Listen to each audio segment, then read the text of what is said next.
नमस्कार, मैं राजकुमार रत्नेश और आप देख रहे हैं मेट्रो लाइव। मेट्रो लाइव में खास क्या है? संघ के 100 साल के आयोजन पर नोएडा में एक बहुत बड़ा आयोजन सेक्टर 19 में किया गया, जिसका संचालन सुधीर पोरवाल जी ने किया था। लेकिन हाँ, उससे पहले मैं आपको बता दूं, इस कार्यक्रम के इस आयोजन में बहुत शख्सियत जो है, एक गौतम खट्टर, पूरा देश जानता है गौतम खट्टर। मैं तो कहता हूँ सनातनी और कुछ मुस्लिम, कुछ सनातनी ने जहर कहते हैं, कुछ मुस्लिम इनको जहर कहते हैं। मैं जहर पर ही बात करूँगा। आपको लोग जहर क्यों कहते हैं? मुझे तो आप ही जहर कह रहे हो, पहले तो किसी ने नहीं कहा। ऐसा तो कोई संज्ञान में नहीं आया कि किसी ने जहर कहा हो। तो मुझे पहली बार आज पता चल रहा है कि लोग मुझे जहर कह रहे हैं। मैं आपसे ये जानना चाह रहा हूँ, आप जिस तरह से सनातन को जगा रहे हैं, हिंदुओं को जगा रहे हैं, मुस्लिम आपको कहते हैं ये सनातनियों के अंदर जहर घोल रहा है और जिससे हमारी जो संपन्नता है वो खत्म होगी, इससे जो आपसी तालमेल है वो खत्म होगी, उसको आप समाप्त कर रहे हैं, इस तरह का एक जहर फैला रहे हैं। देखिए, सत्य तो सत्य कहना मैं समझता हूँ जहर नहीं होता। 2 और 2 अगर 4 हैं तो वो 2 और 2 4 ही होते हैं, इसमें कोई जहर वाली बात नहीं है। पर अगर किसी गणित के अनभिज्ञ व्यक्ति को 2 और 2 8 लगते हों और 4 को वो जहर कहता हो, तो फिर वो उसकी अपनी दृष्टि है, फिर उसमें हम कुछ बहुत ज़्यादा कर नहीं सकते हैं। तो आपको तो बहुत सारे खतरे भी होंगे, जैसे आप सनातन को जगा रहे हैं, देश को जगा रहे हैं, हिंदुओं को जगा रहे हैं, आपको कोई खतरा भी महसूस होता है किसी प्रकार का?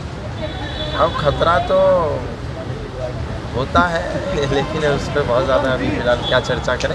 अंत में आपसे छोटा सा सवाल, आप इस देश को किस तरह से देखना चाहते हैं और किस बुलंदियों पर लेकर के जाना चाहते हैं? देखिए, हम अपने कर्तव्य का निर्वहन कर सकते हैं।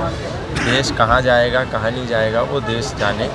हम अपना कार्य कर सकते हैं और मिनिमम से मिनिमम हम क्या करें, प्रत्येक नागरिक को एक कर्तव्य के रूप में अपनी जिम्मेदारी का निर्वहन करना चाहिए। जिस प्रकार से हम अपने अधिकारों की बात करते हैं, अपने राइट्स की बात करते हैं, उसी हिसाब से संविधान ने हमको कुछ मॉरल ड्यूटीज़ भी दी हैं, तो उस ड्यूटी को प्रत्येक व्यक्ति अपने हिसाब से निभाए।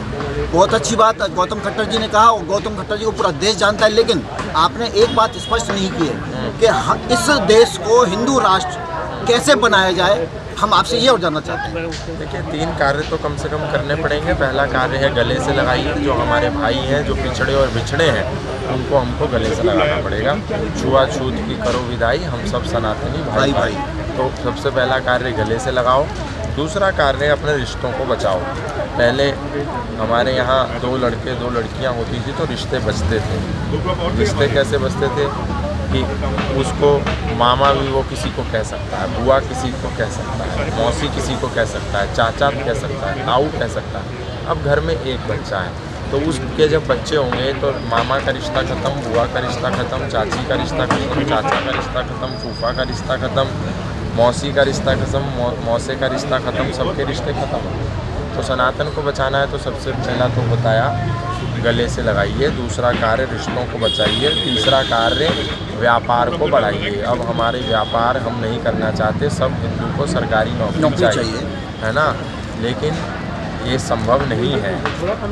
छोटा कोई कार्य नहीं है। मुसलमानों का सब पर कब्जा हो गया है। सब्जी लेनी है तो आपको उन्हीं से लेनी पड़ेगी, फल लेना है तो उन्हीं से लेना पड़ेगा, प्लम्बरी का कार्य कराना है उन्हीं से कराना है, मकान बनवाना है तो मजदूर वही है, बाल कटवाना है तो नाई वही है, ड्राइवर चाहिए तो कैब ड्राइवर भी वही है ना। छोटे से लेकर के बड़े काम, हर कार्य पर उन्हीं का एक प्रकार से मोनोपोली हुई है। तो ये व्यापार को भी बचाना है तो गले से लगाइए, रिश्तों को बचाइए और व्यापार को बढ़ाइए। व्यापार को बढ़ाइए। जैसी गौतम खट्टर जी ने इस तरह की जो बातें बताई हैं, मैं समझता हूँ अपने भारतवासियों को अपनी आंखें खोलनी चाहिए। वो कहाँ जा रहे हैं, क्या कर रहे हैं और किस प्रकार की सोच है। सोच में परिवर्तन बहुत आवश्यक है, तभी हम इसको हिंदू राष्ट्र बना सकते हैं। धन्यवाद। नमस्कार।